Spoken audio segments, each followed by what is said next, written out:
DK Shivakumar ಅವರನ್ನ CM ಪಟ್ಟದಲ್ಲಿ ಕೂರಿಸಲೇಬೇಕು ಅಂತ mostly ಹಠಕ್ಕೆ DK Suresh ಅವರು ಬಿದ್ದಂಗೆ ಕಾಣಿಸ್ತಾ ಇದೆ. ಈ ಹಿಂದಿನಿಂದಲೂ ಕೂಡ ಡಿಕೆ ಸುರೇಶ್ ಅವರೇ ಸ್ವತಃ ಅಖಾಡಕ್ಕೆ ಇಳಿದು ಬಿಟ್ಟಿದ್ರು ತಮ್ಮ ಸಹೋದರನನ್ನ ಸಿಎಂ ಪಟ್ಟದಲ್ಲಿ ಕೂರಿಸುವ ವಿಚಾರಕ್ಕೆ ಸಂಬಂಧಪಟ್ಟಂತೆ. ಇತ್ತ ಬ್ರೇಕ್ಫಾಸ್ಟ್ ಮೀಟಿಂಗ್ ಅತ್ತ ಬಂಡೆ ಬ್ರದರ್ಸ್ ರಣತಂತ್ರ ರೂಪಿಸುತ್ತಿದ್ದಾರಂತೆ. ಕುರ್ಚಿಗಾಗಿ ದೆಹಲಿಯಲ್ಲಿ ತೆರೆಮರೆಯಲ್ಲೇ ಡಿಕೆ ಸುರೇಶ್ ಪ್ಲಾನ್ ರೂಪಿಸುತ್ತಿದ್ದಾರೆ ಅನ್ನೋದರ ಡೀಟೇಲ್ಸ್ ಇದು. ಸಹೋದರನ ಪರವಾಗಿ ಸತತ ಪ್ರಯತ್ನದಲ್ಲಿದ್ದಾರೆ.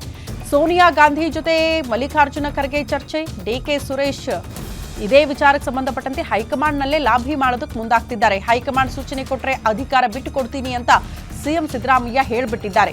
ಹೈಕಮಾಂಡ್ ಮೂಲಕವೇ ಪಟ್ಟವನ್ನ ಗಿಟ್ಟಿಸ್ಕೊಳ್ಬೇಕು ಅಂತ ಡಿಕೆ ಸುರೇಶ್ ಅವರು ತಮ್ಮ ಸಹೋದರನಿಗೆ ಆ ಪಟ್ಟ ಗಿಟ್ಟಿಸಬೇಕು ಅನ್ನೋ ಕಾರಣಕ್ಕೆ ಸತತವಾಗಿ ಪ್ಲಾನ್ ಮೇಲೆ ಪ್ಲಾನ್ ಮಾಡ್ತಿದ್ದಾರೆ. ಸಿಎಂ ಪಟ್ಟಕ್ಕೇರಿಸುವ ಸ್ಟ್ರಾಟಜಿಯನ್ನ ಡಿಕೆ ಸುರೇಶ್ ಅವರು ಮಾಡ್ತಿದ್ದಾರೆ. ದೆಹಲಿ ಮಟ್ಟದಲ್ಲಿ ಅಧಿವೇಶನ ಆರಂಭಕ್ಕೂ ಮುನ್ನ ದೆಹಲಿ ನಾಯಕರ ಕರೆಗೆ ವೇಟ್ ಮಾಡ್ತಿದ್ದಾರಂತೆ. ನಾಯಕತ್ವ ಬದಲಾವಣೆಯ ಈ ಬಿಸಿ ಚರ್ಚೆ ಇರುವಾಗಲೇ ಇತ್ಯರ್ಥ ಆಗಿಬಿಡಬೇಕು ಅಂತ ಡಿಕೆ ಬ್ರದರ್ಸ್ ಪಟ್ಟು ಹಿಡಿದಿದ್ದಾರೆ. ವಿಳಂಬ ಆದಷ್ಟು ಅಧಿಕಾರ ಹಂಚಿಕೆಗೆ ಮತ್ತಷ್ಟು ಟೈಮ್ ಹಿಡಿಯೋ ಸಾಧ್ಯತೆ ಇರೋದ್ರಿಂದ ತ್ವರಿತಗತಿಯಲ್ಲಿ ಈ ಗೊಂದಲಗಳನ್ನ ಪರಿಹರಿಸಿಕೊಳ್ಬೇಕು ಅಂತ ಹಿಂಗಾಗಿ ದೆಹಲಿಗೆ ಹೋಗೋದಕ್ಕೆ ನಾಯಕರು ಕಾಯ್ತಿದ್ದಾರೆ. ಒಂದ್ ಕಡೆ ಡಿಕೆ ಶಿವಕುಮಾರ್ ಅವರು ಕೂಡ ಹೈಕಮಾಂಡ್ ನಿಂದ ಯಾವಾಗ ಬುಲಾವ್ ಬರುತ್ತೋ, ಯಾವಾಗ ಹೋಗ್ತೀನಿ, ಯಾವಾಗ ಮಾತಾಡ್ತೀನಿ ಅನ್ನೋದ್ರ ಬಗ್ಗೆ ವೇಟ್ ಮಾಡ್ತಾ ಇದ್ರೆ, ಮತ್ತೊಂದು ಕಡೆ ಡಿಕೆ ಸುರೇಶ್ ಅವರು ಕೂಡ ಅದೇ ಕಾರಣಕ್ಕೆ ದೆಹಲಿಯಲ್ಲೇ ಲಾಭಿ ಮಾಡೋದಕ್ಕೆ ಮುಂದಾಗ್ತಿದ್ದಾರೆ.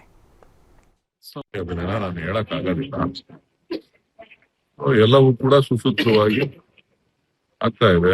ಬ್ರೇಕ್ಫಾಸ್ಟ್ ಮೀಟಿಂಗ್ ಆಗಿದೆ, ಎಲ್ಲ ಒಂದು ಹಂತಕ್ಕೆ ಬರುತ್ತೆ. ಅಂದ್ರೆ ಇಬ್ರು ನಾಯಕರು ಹೇಳಿದ್ದಾರೆ ಹೈಕಮಾಂಡ್ ಅನ್ನ ತೀರ್ಮಾನಕ್ಕೆ ನಾವು ಬದ್ಧ ಅಂತ.